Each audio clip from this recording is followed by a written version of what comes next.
Hello everyone, আজকে হচ্ছে পুরীতে আমাদের ডে 2 আর এখন বাজে ভোর 4:45। আমরা এখন জগন্নাথ মন্দিরে যাব। ওখানে তো ফোন অ্যালাউ নেই, তাই ফোনটা নিয়ে যেতে পারলাম না। তো যাই হোক, ভালোভাবেই আমাদের প্রভুর দর্শন হলো আর এসে আমরা একটু ছাতুর শরবত খেয়ে নিলাম। তারপরে আমরা 9টার মধ্যে রেডি হয়ে নিয়েছি, ভালোভাবে সেজে গুজে নিয়েছি। তো পুরীর সামনাসামনি সাইট সিন গুলো দেখবো, তার আগে একটু টিফিন করে নিলাম। তারপরে আমরা একটা অটো ভাড়া করে চলে এলাম ফার্স্টে বিপদ তারিণী মায়ের মন্দিরে। তো মন্দিরের ভেতরটা এতটা শান্তশিষ্ট ছিল, খুব সুন্দর লাগছিল আর খুব মনে শান্তি আসছিল। তো এই মন্দিরে তো জগন্নাথ দেবও ছিলেন বিপত্তারিণী মায়ের সাথে সাথে, খুব সুন্দর লাগছিল।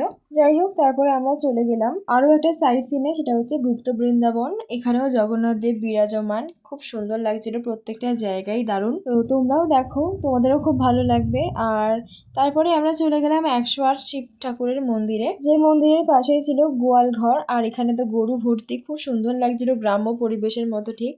আর এখানে একটা চাকা ঘোরাতে হয়, এই চাকাটা খুবই ভারী। তো যাই হোক, ঘুরিয়েছিলাম। আর তারপরে আমরা ওখান থেকে আবার বেরিয়ে যাই, বেরিয়ে গিয়ে আবার অন্য একটা স্পটে যাই। তো যে দাদা আমাদের ঘোরাচ্ছিলেন তিনি খুবই ভালো ছিলেন, সব আমাদের বলছিলেন। যাই হোক, তারপরে আমরা চলে এলাম, এটা হচ্ছে একটা আশ্রম। তো আশ্রমটা তো খুবই শান্তশিষ্ট, খুবই শান্ত ছিল, মানে মনটা ভরে যাচ্ছিল। তো এই হচ্ছে বাপি মা, এখানে সবাই রয়েছে আর আমিও ছিলাম। তারপরে চলে গেলাম জগন্নাথ দেবের পিসির বাড়ি, মনে হয় সম্ভবত, এটা ভুল বললে তোমরা জানিও। তো এখানে সেদিনকে বন্ধ ছিল, তার জন্য আরো অন্যান্য স্পটগুলো আমরা ঘুরেছিলাম। আর দেন দাদা আমাদের নিয়ে যায় মাসির বাড়ি, মানে জগন্নাথ দেবের মাসির বাড়ি। তো সেখানে তো মাসির সাথেও আলাপ হয় আমার। তো যাই হোক, তারপরে আমরা ওখান থেকে বেরিয়ে যাই। আর লাস্ট আমাদের স্পট ছিল হচ্ছে বুদ্ধদেবের একটা মন্দির টাইপের, তো বুদ্ধদেবের মন্দির যেটা। আর এখানে তো নানা রকমের স্থাপত্য ছিল, দেখে দারুণ লাগলো। আর বিভিন্ন ফুল গাছও ছিল, যেটা তোমাদের সাথে একটু শেয়ার করে নিলাম।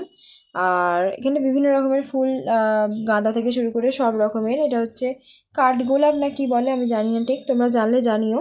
আর এগুলোতে তো হচ্ছে তোমার গাঁদা ফুল। তো বিভিন্ন রকমের ফুল ছিল, খুব সুন্দর লাগছিল। যাই হোক, আমাদের খিদেও পেয়ে গেছিলো, তারপরে স্পট থেকে একদম আমরা হোটেলে চলে যাই একটা। তো ওখান থেকে আমরা একটা ভেজ থালি অর্ডার দিই, প্রত্যেকের জন্য একটা করে। তো সেটাই আর কি খাওয়া দাওয়া করলাম।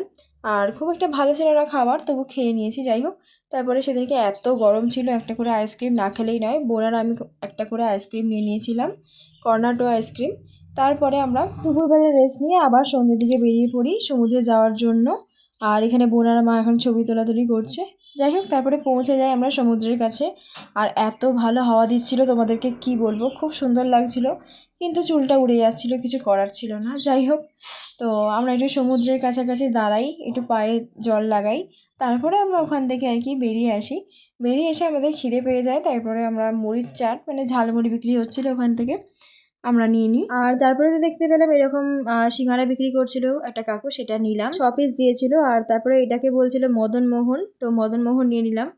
আর তারপরে আবার শশা নিয়ে নিলাম। দেন তো রাত্রি হয়ে যাচ্ছিল, তাই বাড়ি চলে এলাম আর ডিনারটা করে নিলাম। তো তোমাদের ভিডিওটা কেমন লাগলো জানিও, আর আবার আসছি অন্য ভিডিওয়।